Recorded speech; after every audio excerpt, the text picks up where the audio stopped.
Nah ini menurut kami adalah itu sesuatu hal yang biasa saja gitu. Silaturahmi lebaran, berkunjung ke mantan bosnya yang katanya Pak BGS ya.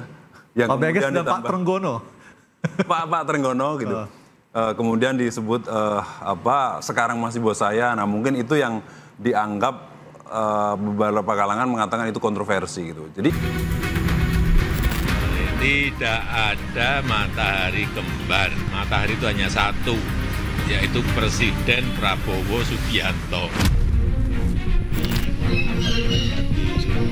Presiden Prabowo merasa tidak terganggu dengan adanya menteri-menteri pada era Pak Jokowi yang juga bersilaturahmi kepada Pak Jokowi, dan Presiden Prabowo menghargai itu sebagai sebuah tata krama dan tradisi berlebaran. Tadi Pak Presiden juga menelpon saya dan meminta kepada sesama menteri untuk terus merapatkan barisan. Oh enggak, itu kan biasa saja. Itu maknanya merapatkan barisan itu tidak selalu sedang ada sesuatu. Enggak ada kerenggangan.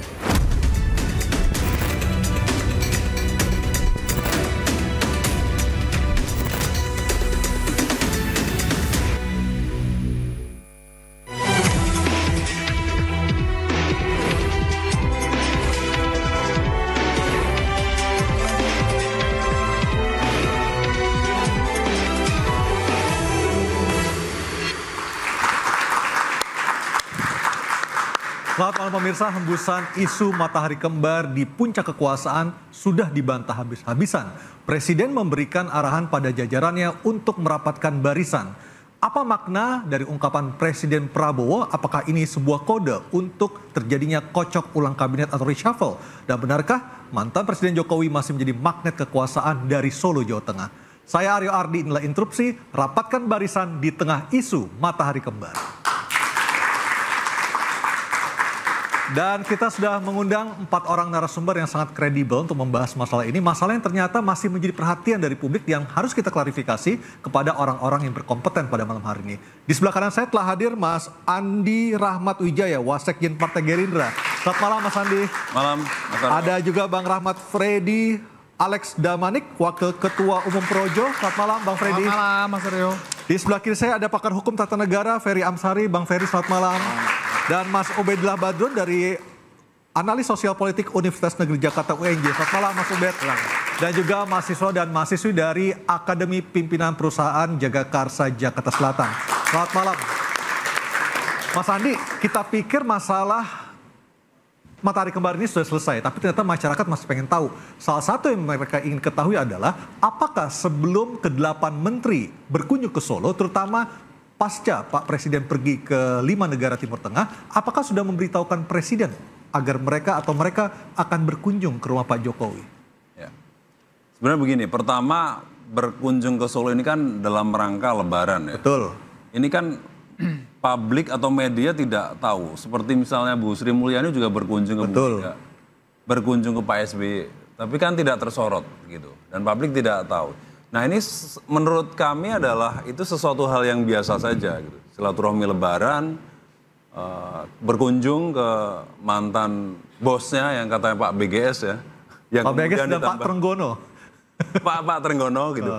Kemudian disebut sekarang masih bos saya. Nah mungkin itu yang dianggap beberapa kalangan mengatakan itu kontroversi gitu. Jadi itulah yang sekarang ini digiring ya, bagaimana tokoh publik itu dianggap wah ini kalau sampai mengatakan kayak gitu ini ada 2 matahari kembar nih gitu.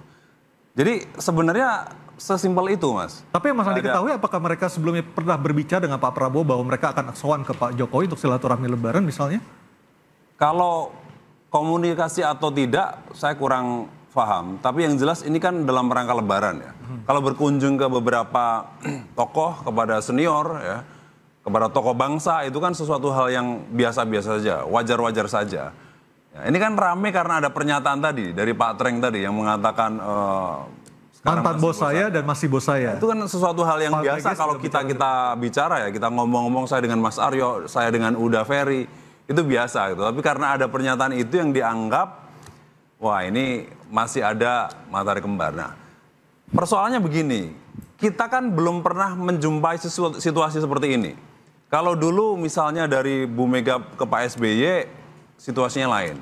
Sekarang ini kan Pak Jokowi beralih ke Pak Prabowo, ini kan smooth gitu. Bahkan banyak menteri-menteri dari Pak Jokowi masuk kabinet Pak Prabowo. Ada 17 menteri. Iya. Nah, itulah yang menurut kami ya karena beliau dulunya juga menterinya Pak Jokowi, wajar silaturahmi ke sana.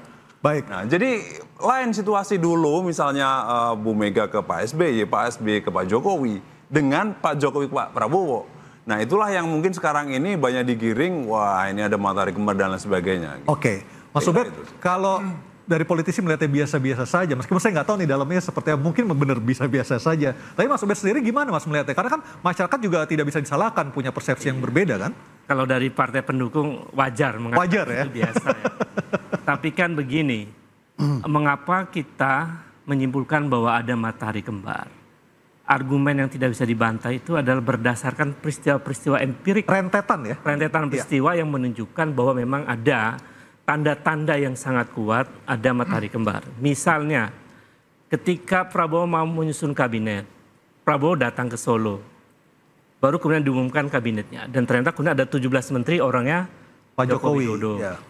Kemudian tiba-tiba misalnya Pak Jokowi menerima kunjungan Sespimen dari Polri misalnya.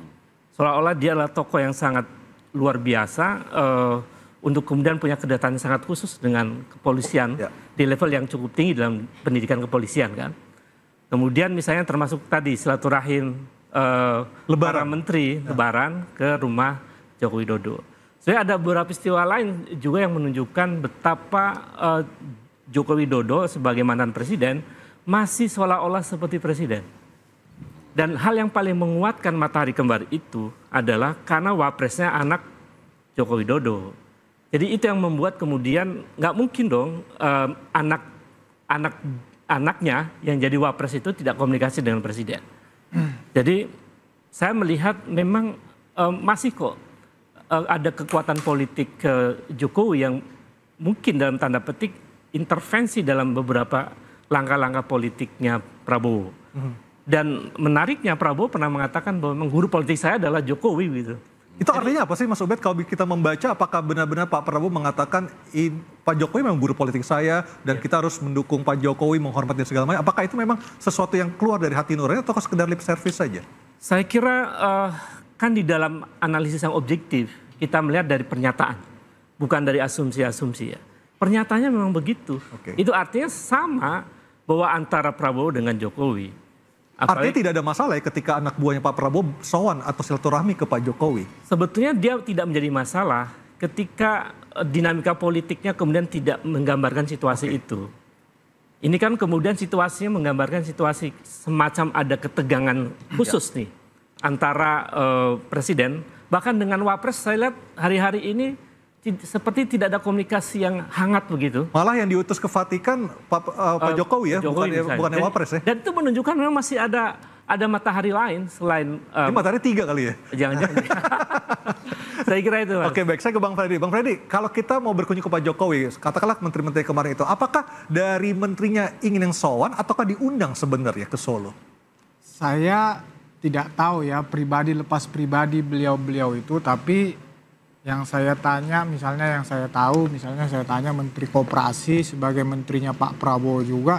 Begatas dari Bang Freddy ya? Ya, ketua umum saya ketua umum kan. Freddy, ya.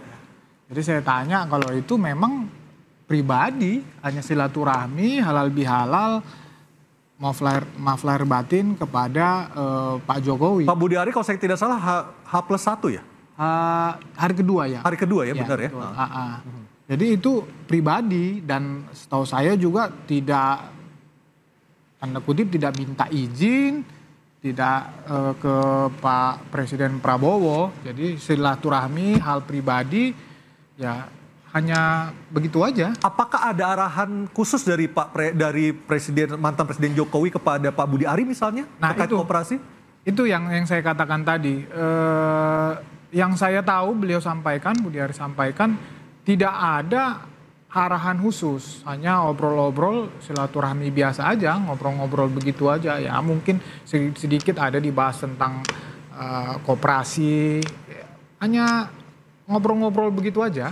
Atau mungkin rencana pembentukan partai baru mungkin? sampai sekarang setahu saya belum ada pembicaraan. Belum ada pembicaraan itu? Oke. Ya, jadi murni lah silaturahmi. Jadi saya rasa ya kita sudahi sajalah diskusi yang tidak produktif ini, matahari kembar ini, karena semua udah mengklarifikasi, semua udah menjelaskan. Nanti udah Ferry juga misalnya kalau saya melihat secara kita lihat ya dari sisi konstitusi dan sistem pemerintahan kita ya.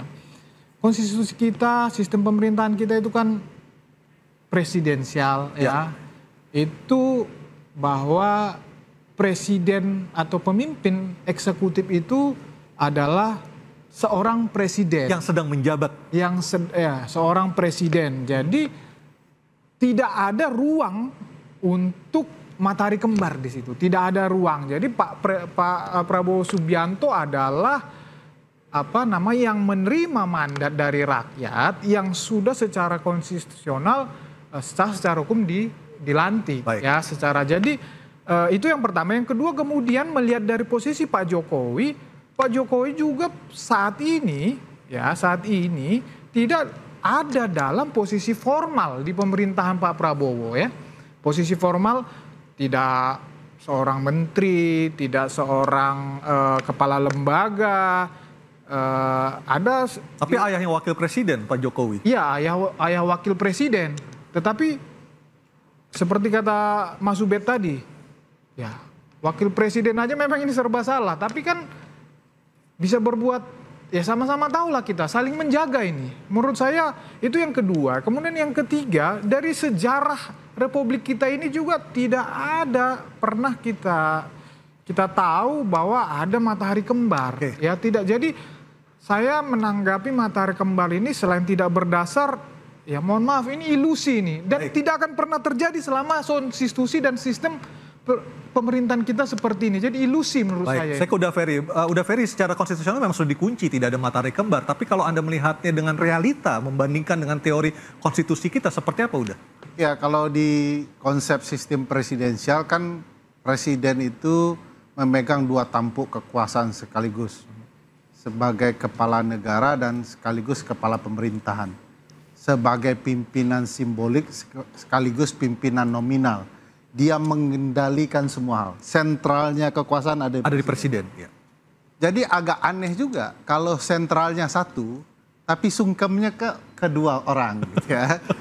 Dan peristilahan-peristilahan seperti masih bos saya, bagi saya jujur saja itu tidak patut dalam adab ketatanagaraan. Tentu tidak dilarang silaturahmi, tapi penggunaan diksi-diksi tentu akan membangun ke arah yang lain.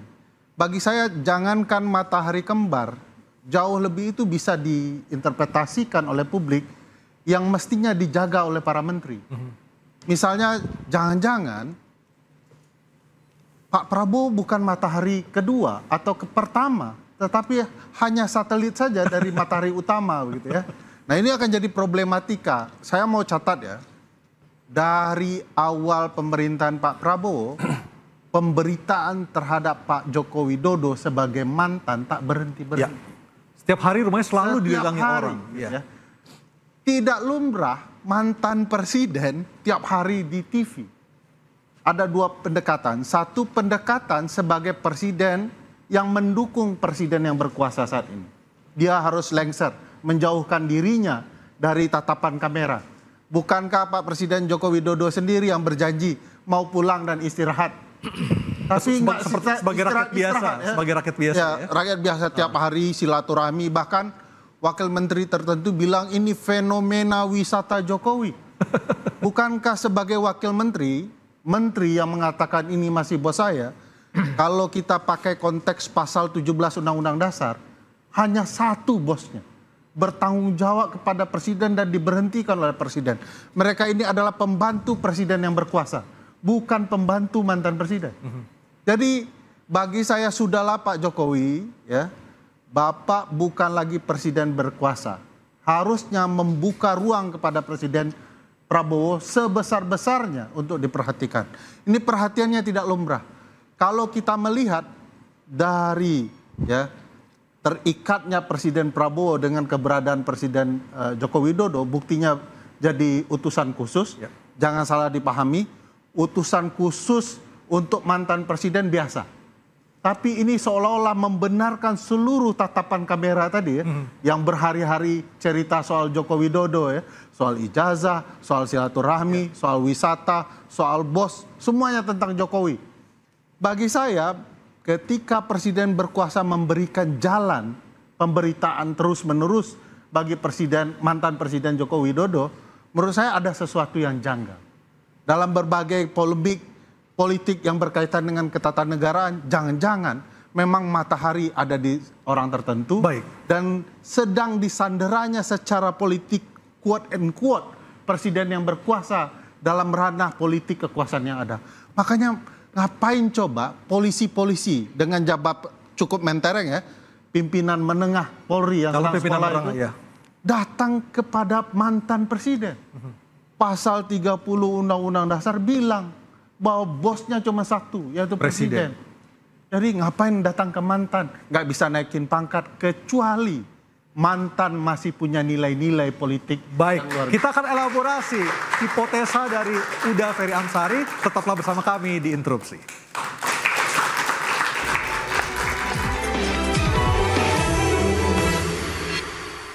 Pak Prabowo tetap memiliki kekuatan, memiliki independensi, ya, memiliki kemampuan secara visioner ke depan untuk membangun Indonesia gitu. Dan tidak dipengaruhi oleh Pak Jokowi? Saya yakin tidak.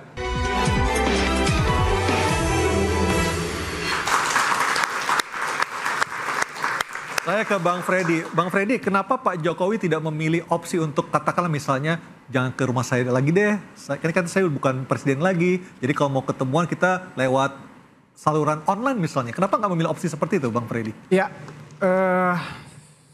Jadi memang saya melihat ya karakter dasarnya Pak Jokowi naturalnya ya. Dalam konteks misalnya kenapa sih dia masih mau gitu loh ditemuin masyarakat, terus kenapa nggak ditutup aja itu pintu, udah kalian jangan datang-datang lagi. Menurut saya justru itu yang membuat dia hidup. Kita kan bisa lihat apalah katakan kata masyarakat pencitraan ini, tapi itu konsisten loh. Jadi pencitraan yang dilakukan itu konsisten gitu loh. Jadi naluri dia itu ketemu masyarakat ya itu alami.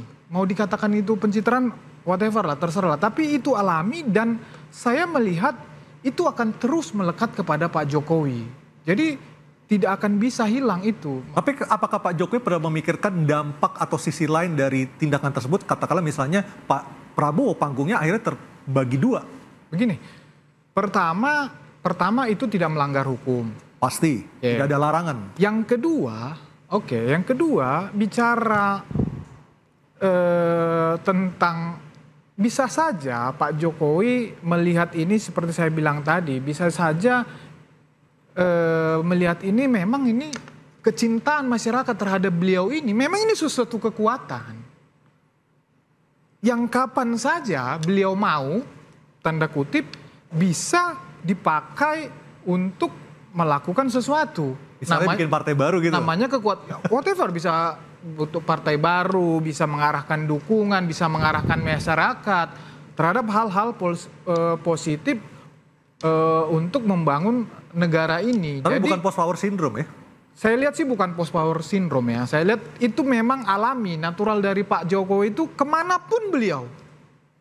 Coba lihat kemana, ke Medan, kemana, pasti ketemu masyarakat. Oke, kalau ada pihak atau banyak pihak melihat itu dari sisi persepsi negatif, silakan aja, sah-sah saja. Tapi justru kalau saya melihat itu justru hal yang positif yang terjadi kepada Pak Jokowi selama ini dan saya rasa itu tidak bisa hilang dari Pak Jokowi. Mas Ubed, kalau kita melihat tradisi ini kan baru terjadi saat ini. Dulu Pak Bu Mega tidak seperti ini, Pak SB juga tidak seperti ini, bahkan Pak Budiono pun juga mantan wapresnya Pak SB juga. Yang pertama di dunia. Pertama di dunia. Mas Ubed analisanya, silahkan.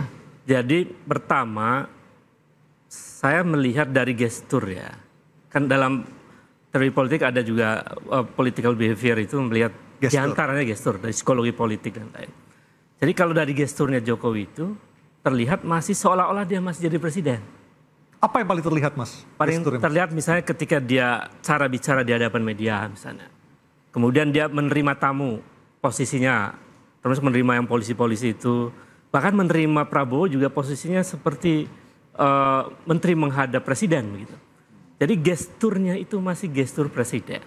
Jadi menurut saya ini ada potensi besar Jokowi ini mengalami post power syndrome yang luar biasa karena baru kali ini. Sehingga kita muncul pertanyaan tuh, mengapa sih sengotot itu Jokowi ingin terus punya pengaruh? Ada apa? Sebelumnya kenapa juga sengotot itu misalnya menempatkan anaknya jadi wapres? Ya. Ada problem apa sih sebetulnya? Ada masalah apa? Jadi saya melihat dia mau menunjukkan bahwa dia masih punya power. Sehingga kemudian seluruh elemen politik, kekuatan politik masih dalam kendali dia. Termasuk menteri-menteri yang di zaman Jokowi masih jadi menteri kan. Ya. Jadi sebenarnya dia mau menunjukkan bahwa saya masih punya kekuatan. Bahkan mungkin selain dia menunjukkan pada Prabowo, dia juga menunjukkan pada Megawati. Kesimpulan ini kan berdasarkan peristiwa-peristiwa itu. Jadi nggak bisa dibantah itu. Bahwa memang aktivitas Jokowi masih seolah-olah seperti presiden. Dan itu membutuhkan satu perasaan radikal untuk membunuh merasa jadi presiden itu. Sehingga tidak menimbulkan post power syndrome tadi. Dan harus lebih sensitif ya untuk merasakan apa yang dirasakan oleh Pak Prabowo ya? Oh iya. Jadi kan kalau Jokowi itu legowo, artinya sudah ini memang waktunya Prabowo begitu, mestinya dia bisa atau pandai-pandai menempatkan diri. Yang disebut dengan adab politik. Gitu. Nampaknya menurut saya beliau memang menunjukkan ini apa yang oleh siapa Bland itu sebut sebagai man of contradiction itu. Jadi memang pribadinya seperti itu. Ada kontradiksi yang spesifik pada Joko Widodo dalam setiap praktek perilakunya, termasuk saat dia berkuasa sampai setelah dia tidak berkuasa. Oke. Sehingga kalau kemudian beliau mengatakan tidak ada matahari kembar itu, matahari cuma satu Prabowo, itu narasi di publik, di belakang layar bisa berbeda. Oke. Saya ke Mas Andi mengkonfirmasi, benar nggak sih di publik beda, di belakang layar beda? Cerita di balik layar seperti apa Mas Andi sebagai politisi Gerindra? Ya sebenarnya begini aja, cara melihatnya adalah bagaimana program presiden sekarang ini ada diferensiasi enggak dengan presiden sebelumnya. Sekarang kan kita melihat sendiri kan, misalkan program, ya ini banyak bukan berseberangan, artinya beda gitu. Kalau dulu Pak Jokowi banyak membangun infrastruktur, sekarang lebih ke pembangunan manusia, ya. Jadi makan bergizi gratis, kemudian sekolah unggulan, ya sekolah rakyat, kemudian mengonsolidasikan kekuatan BUMN di Danantara gitu. Jadi ini kan berbeda dengan presiden sebelumnya. Jadi kalau mau melihat, ya itu saja gitu. Ini disetir atau tidak. Nah, berangkatnya dari program itu. Dan Pak Prabowo kan model orangnya tidak suka memang bicara dari dulu. Maka beliau sempat ngomong, ya kita mau buktikan ini. Jadi Mas Andi gabung di Gerindra 2009 kan? Ya, kinerja berbasis bukti. Ya, dari dulu seperti itu. Ya, termasuk bikin partai ini kan nggak perlu ngomong kemana-mana, nggak perlu omong-omong, tahu-tahu 3 besar gitu. Jadi ini Pak Prabowo yang lakukan. Jadi publik saya harap bersabar saja. Nah, jadi nanti ke depan kan kita bisa lihat nih selama periode pertama ini seperti apa. Gitu. Beliau sendiri juga katakan kalau memang periode pertama ini gagal, ya udah finish ini. Jadi saya nggak akan lanjut lagi. Beliau sempat katakan seperti itu. Itu artinya sebenarnya Pak Prabowo tetap memiliki kekuatan, memiliki independensi, ya, memiliki kemampuan secara visioner ke depan untuk membangun Indonesia gitu. Dan tidak dipengaruhi oleh Pak Jokowi? Saya yakin tidak. Bahwa Pak Prabowo mungkin melibatkan Pak Jokowi, itu bentuk penghormatan saja. Ya, karena dengan Pak SBY juga demikian, dengan Ibu Megawati pun demikian, diajak masuk. Karena Pak Prabowo adalah orientasinya ini menghadapi dunia luar nih. Indonesia, come on, konsolidasi ini. Karena kekuatan kita harus minimalisir impor. Kita menghadapi bagaimana dolar yang terus menguat. Kita menghadapi tantangan geopolitik yang tidak ringan gitu. Jadi itu yang sekarang dihadapi. Jadi perang di depan mata itu yang sekarang makanya Pak Prabowo mengonsolidasikan internal Indonesia. Jadi menghormati presiden sebelumnya. Kebetulan Pak Jokowi itu dulu pimpinannya. Ya Pak SBY seniornya, Bu Megawati apalagi. Jadi wajar kalau Pak Prabowo ini dengan sopan santunnya ya, dengan budaya ketimurannya itu tetap sowan, tetap menjalin kerukunan tersebut. Baik. Seringnya mantan Presiden Jokowi menerima tamu di rumahnya di Solo justru dikhawatirkan bisa menimbulkan friksi antar institusi. Kami segera kembali untuk mendapatkan jawabannya dari Uda Ferry Amsari. Tetaplah bersama kami.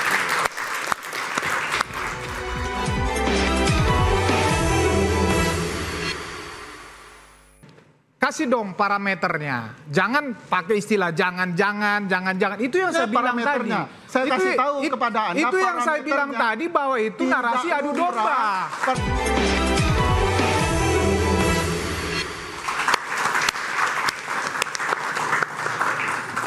Uda Ferry, udah sempat menyampaikan ketika Pak Jokowi banyak menerima tamu itu juga bisa menimbulkan persinggungan antar institusi. Seperti apa udah persisnya? Ya, saya mau bilang begini sederhana dulu sebelum sampai ke sana ya, bahwa dalam berbagai peristiwa ketatanegaraan dalam sistem presidensial, yang aneh dalam apa yang terjadi akhir-akhir ini dengan Pak Presiden Jokowi dan Pak Presiden Prabowo adalah biasanya presiden dalam satu bangunan koalisi yang sudah lengser ke Prabon itu tidak membuka apapun layar untuk dirinya. Dia akan menyerahkan kepada presiden yang dia dukung. Oke. Nah ini makanya disebut satu-satunya di dunia. Dia satu koalisi, tapi masih juga berputar-putar di berbagai media. Banyak dampak yang bisa muncul. Salah satunya adalah relasi kelembagaan. Presiden Prabowo bagaimanapun punya kedekatan dengan misalnya institusi TNI. Dia korsanya di sana. Sementara yang diterima tamu oleh mantan presiden adalah teman-teman dari kepolisian. Nah ini kan kayak sedang bertarung kekuatan gitu ya. Saya ingin menunggu juga itu teman-teman kepolisian datang ke Presiden Joko Widodo, Prabowo, dan teman-teman TNI datang ke mantan Presiden Jokowi. Jokowi mantan. Nah ini tidak terlihat selama ini. Bahkan di antar kementerian, orang sudah membaca mana yang orangnya Pak Prabowo dan mana orang Pak Jokowi yang masih dalam kekuasaan. Penjelasan tadi dalam angka-angka ya, bahwa orang Pak Presiden Joko Widodo ada 17 orang. Ya. Maknanya sederhana, 50% kabinet Pak Joko Widodo ada di dalam tubuh kabinet Presiden Prabowo. Kalau ditanya apakah Pak Jokowi masih memegang kendali dalam hal-hal tertentu, siapa yang bisa membantah angka-angka ini? Ya. Nah kalau memang Pak Jokowi tidak menginginkan ya, gambaran soal dominasi dia di dalam kabinet, mestinya dia sudah memikirkan, saya menghormati Pak Prabowo, tolong Anda untuk sementara waktu tidak datang. Agar kemudian tempat istimewa dalam pandangan publik ada di Pak Prabowo. Spotlightnya ke Pak Prabowo. Jadi di titik tertentu ini bukan soal sekedar pelanggaran hukum dalam ruang politik, mungkin tidak melanggar hukum. Tetapi bisa saja melanggar adab dalam berpolitik. Bukankah kemudian kita bisa melihat bahwa sekarang orang bertanya-tanya, kenapa kemudian Pak Prabowo diam saja? Apakah ada sifat yang powerless yang ingin ditunjukkan Pak Prabowo? Sementara beliau terlihat berapi-api, tapi di ruang tertentu Pak Jokowi tampil dengan santun, ya, seolah-olah dia bukan orang punya ambisi. Nah tadi disinggung soal the man of contradiction. Semua catatan soal tingkah laku dan adab Pak Jokowi adalah apa yang diomongkan sebaliknya yang sedang terjadi.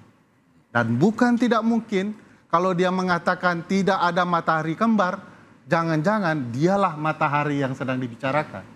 Bagi saya memang sikap seperti ini harus dijauhkan. Ini pembelajaran ketatanegaraan dan tradisi ketatanegaraan bagi kita semua. Kalau sudah selesai jadi presiden, ya betul-betul selesai jadi presiden. Oke, baik. Jangan ada upaya apapun untuk mendiskreditkan presiden yang sedang baik. Bang Freddy, ada soal etika di sini yang berbicara. Dari sisi pandang Anda seperti apa? Ya. Jadi saya melihat narasi-narasi seperti yang disampaikan Uda Ferry ini, ya memang beliau kita tahu lah narasinya selalu negatif.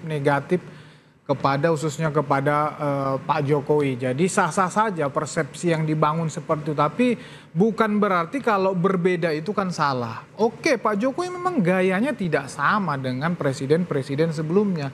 Saya bilang ya, Presiden SBY punya gaya sendiri, Presiden Megawati punya gaya sendiri, Presiden Prabowo punya gaya sendiri. Ya Pak Jokowi gayanya memang selalu dekat dengan rakyat, bersentuhan. Tidak, kita lihat ada nggak gaya presiden yang lain seperti itu? Tidak, itu gayanya beliau, itu hidupnya beliau, itu yang pertama.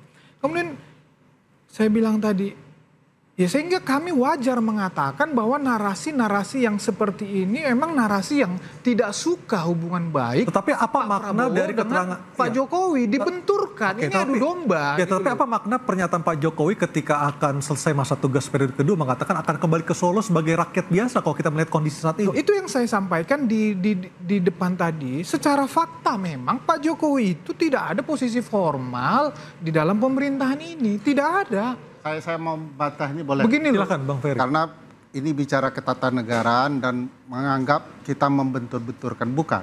Anda sedang melanggar adab ketatanegaraan dan Anda menuduh orang yang menjelaskan itu sebagai upaya membentur-benturkan. Saya sedang memperjuangkan hak Presiden Prabowo. Perlu diketahui sampai sekarang di dalam sampai sekarang istana maupun Pak Prabowo tidak pernah keberatan tentang apa yang dilakukan Pak Jokowi. Tanda tanya besarnya. Sampai sekarang istana ya menyikapi baik tentang silaturahmi tersebut. Makanya saya bilang, saya bilang, ini penjelasannya ya, bahwa dalam sistem presidensial, Bang Ferdi, bahwa kekuasaan presiden itu adalah mempersuasi orang. Dalam tatapan semua orang, presiden yang sudah lengser berupaya terus mempersuasi orang yang mestinya tugas presiden berkuasa. Pertanyaan Anda itu salahnya begini, harusnya menjelaskan apakah patut presiden yang sudah lengser membuka panggung besar. Harusnya dia punya adab untuk memberikan kepada presiden yang berkuasa. Jangan-jangan presiden yang berkuasa punya keseganan atau juga disandera berbagai kepentingan yang dilakukan oleh mantan presiden yang sudah lengser ini. Tidak lumrah. Jadi Anda sampaikan ke Pak Jokowi, kalau Anda punya adab, beri ruang Pak Prabowo berperan lebih banyak. Kecuali memang adab Anda yang kurang dan merasa Anda betul-betul dicintai orang. Padahal presiden-presiden lain selayaknya mantan presiden punya banyak pendukung. Dan mereka juga dicintai oleh rakyat pendukungnya. Cuman satu orang yang paling GR. Makanya saya bilang, dalam sepanjang sejarah kita, mantan presiden yang 5 bulan ini selalu tampil di TV tidak berhenti-berhenti. Seolah-olah mencari perhatian hanya Presiden Jokowi. Jangan-jangan memang ada niat ya, ingin selalu menampilkan diri tak berhenti-henti, hanya ingin memberikan pandangan bahwa saya lebih baik dari Presiden Prabowo. Harusnya Presiden Jokowi belajar adab ketatanegaraan. Kalau Presiden dan istana ya lepas saja, silahkan. Harusnya Presiden Jokowi yang sadar diri dan tahu malu begitu. Begini, kasih dong parameternya. Jangan pakai istilah jangan. Itu yang saya bilang tadi. Saya kasih tahu kepada Anda. Itu yang saya bilang tadi bahwa itu narasi adu domba. Begini loh, saya sepakat dengan Mas Andi tadi. Masih saja sibuk parameternya harus apa yang terganggu di pemerintahan Prabowo Subianto dengan yang dilakukan oleh Pak Jokowi. Apa yang terganggu di situ? Program-program kerakyatan apa yang terganggu oleh Pak Jokowi? Pak Jokowi selama ini support dan antara support. Ini saya masih bicara ya. Hari ini juga, per hari ini juga istana mengutus Pak Jokowi ke Vatikan. Udahlah narasi-narasi adu domba. Jadi pasal 17 mengatakan menteri adalah bawahan presiden. Presiden mana? Presiden yang berkuasa. Hari ini timbul gambaran masih bos saya. Apakah ini mengganggu dalam adab administrasi? Yes. Bagaimanapun tidak boleh ada bos tunggal. Pernyataan seperti ini mengganggu Saya bilang Konstelasi kedua. program mana yang terganggu? Program kerakyatan Prabowo mana yang terganggu? Bukan dengan program mana yang terganggu. Makanya parameternya harus program jelas. Prabowo mana yang berhasil yang Anda tanyakan. Yang Anda sampaikan Tidak itu ada program hanya di Prabowo yang pikiran, berhasil hanya di karena pikiran, Presiden hanya di kita pikiran ada orang-orang yang tidak suka kepada Pak Jokowi dan Pak Prabowo bersama. Bukan pemikiran saya, parameternya harus mentalitas jelas. Anda yang terganggu. Parameternya harus Karena jelas. mentalitas Anda membiarkan ini terjadi. Gitu loh. Saya kira mengapa muncul analisis ini? Ya silahkan, nggak masalah. Ya, karena memang ditujukan oleh Joko Widodo Iya. bahwa apa yang dilakukan menimbulkan interpretasi yang dinilai sebagai matahari kembar. Ya tapi jangan salahkan saya juga mengatakan kalau narasi lo tadi Jokowi, Anda sih orang yang tidak akan bisa mempengaruhi Itu loh. Widodo juga. Jadi bukan adu domba, ini Loh, adalah jangan analisis. Anda mengatakan begitu, tapi jangan salahkan saya juga mengatakan kalau itu adu domba. Siapa yang teradu? Siapa yang teradu? Coba Anda buktikan siapa yang sedang diadu. Oke. Apakah Pak Jokowi dan Prabowo berkelahi? Loh, justru narasi-narasi Atau Anda- itu membangun opini kepada Anda masyarakat. bilang kita narasi. Oke, kita Iya break dong. dulu. Anda Kita break bermasalah. dulu. Baik. Tapi ketika Anda mau tanya Udah bukti. Ferry, Bang Freddy, kita break dulu. Kita interupsi segera kembali sesaat lagi.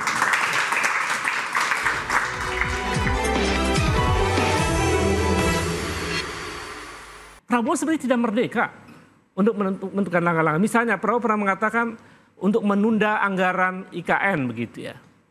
Tiba-tiba kemarin muncul hampir lebih dari 10 triliun. Sudah dibuka lagi. Dibuka lagi pintu untuk anggaran IKN. Itu kan kenapa?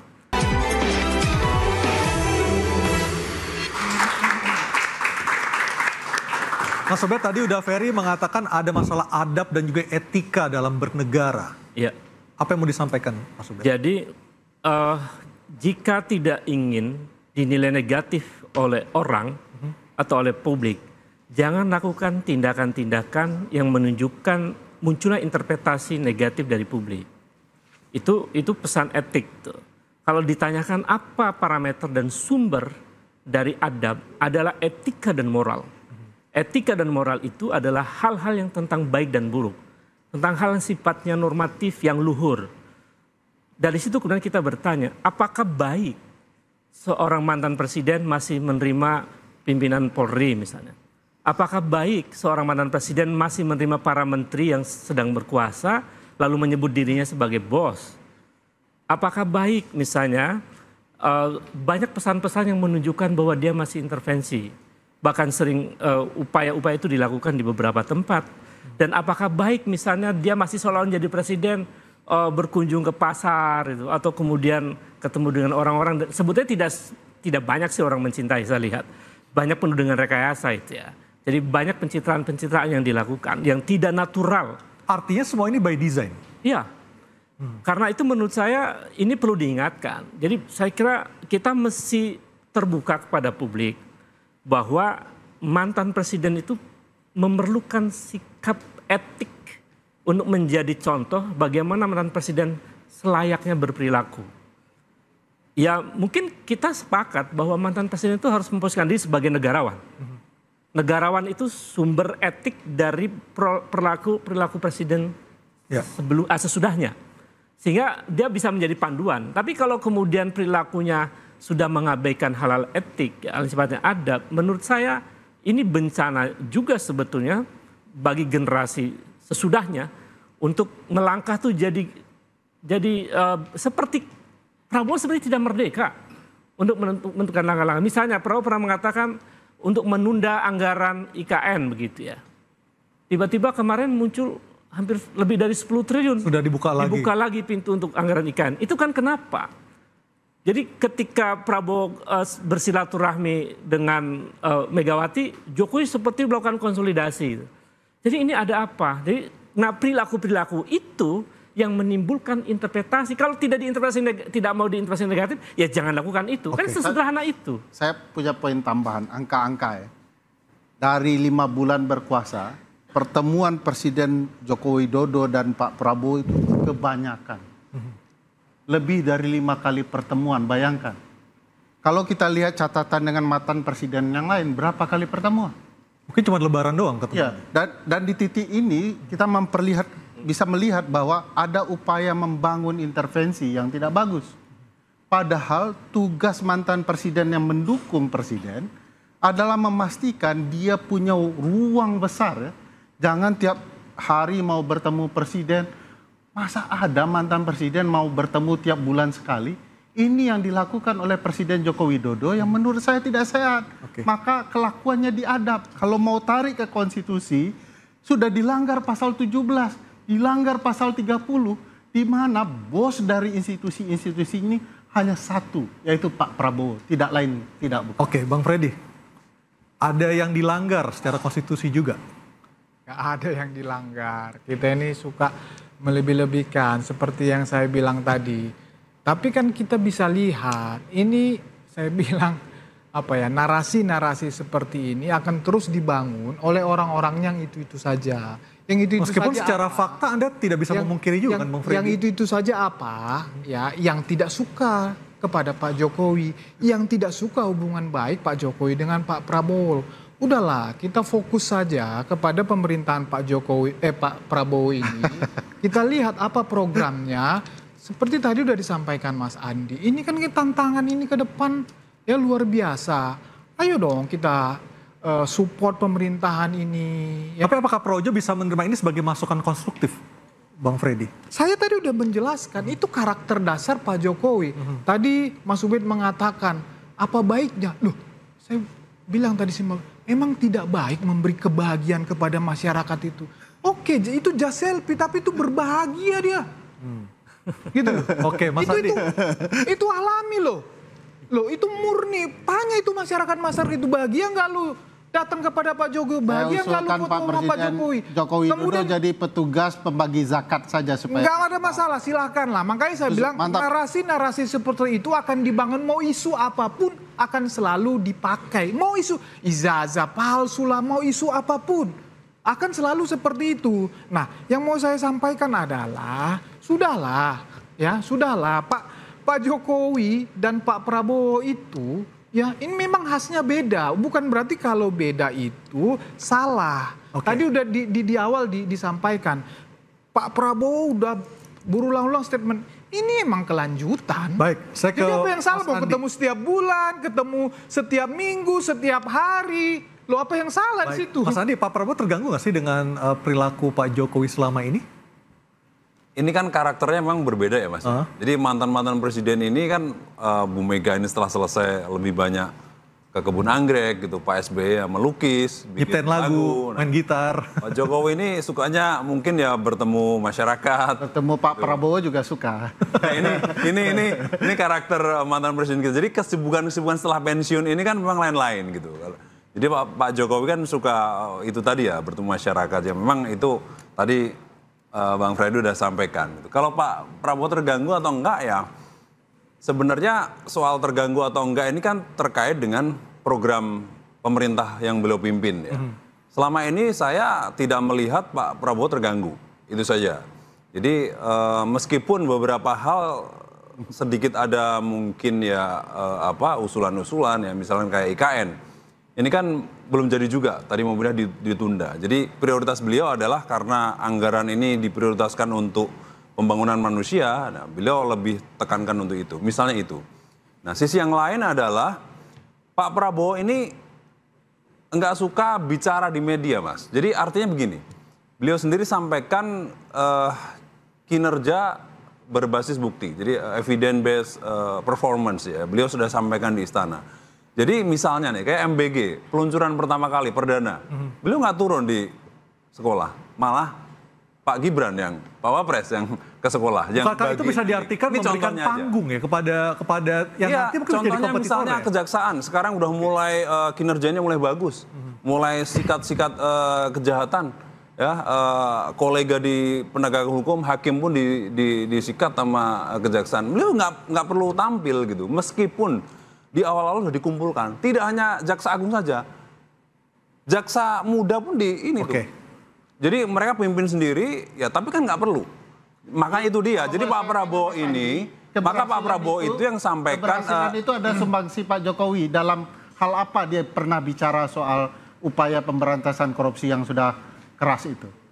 Maka itu, Atau ini usulan maka itu tidak. Itu kerja pribadi Pak Prabowo atau memang usulan dari Pak Jokowi? ya kerja Pak Prabowo sebagai Ya presiden. udah, berarti tidak perlu lagi Pak Jokowi. Jadi itu arti yang saya mau katakan. Artinya Pak Prabowo ini adalah tetap beliau memimpin pemerintahan dengan mandiri, tidak ada intervensi dari pihak lain. Tidak ada intervensi dari pihak lain gitu. Itu dipastikan benar ya? Saya pastikan demikian. Tapi Karena Pak sering Prabowo bertemu ya. ini Tapi sering bertemu. ya sering bertemu kan mungkin itu tadi ya, karena mohon bertemu masa ditolak Sudahlah, sebagai Mas mantan Andi. presiden. Kalau saya tanya apakah Kalaupun ini Bu mengganggu, Mega pasti minta ketemu Mas Andi pun pasti tidak akan diterima. mengganggu. Pak SBY Tapi mau bertemu faktanya, pun mana akan ada diterima. Nahkoda diikut Gitu. campuri oleh mantan nahkoda. Nggak ada Perahu intervensi. bisa kacau. Nggak Tapi dicampur tiap tangan. hari gitu ya. Nggak sampai sekarang Jujur pun nggak saja ada di bukti kesempatan bahwa jauh-jauh presiden lah projo, sekarang sedang gitu ya. memimpin ini diintervensi oleh pihak lain. Itu saya pastikan nggak ada, Mas. Ya, contoh banyak sekali. Misalnya konsultan-konsultan politik udah tobat itu. Dari dulu menasihati ini nggak bisa. Jadi karena dia ini otentik. Dulu waktu kampanye 2014, maaf nih Pak Jokowi suruh pakai Innova, Pak JK Pak Innova. Beliau disarankan Pak suruh pakai Innova. Wah, nggak. Saya udah terbiasa pakai Lexus. Iya. Ngapain harus mengubah kayak gitu? Ya, karena Pak Itu Jokowi namanya pencitraan. berpura-pura gitu. Jadi sekarang harus otentik saja. Itu poin bagus, Mas apa Andi. yang disampaikan Pak Karena Prabowo, Pak Jokowi program sering apa pakai yang Innova kampanye, disampaikan ya tapi itu aja, setelah jalan aja. selesai ketemu Pak Prabowo pakai BMW. Oke, kita akan melihat ke depannya akan seperti apa, bagaimana konstelasi politik setelah berbagai macam rentetan peristiwa yang terjadi selama ini. Mudah-mudahan Indonesia akan tetap kuat dan pemimpinnya tetap kompak dan rakyatnya sejahtera, adil dan makmur. Saya Aryo Ardi, terima kasih atas kebersamaan Anda. Selamat malam dan sampai jumpa.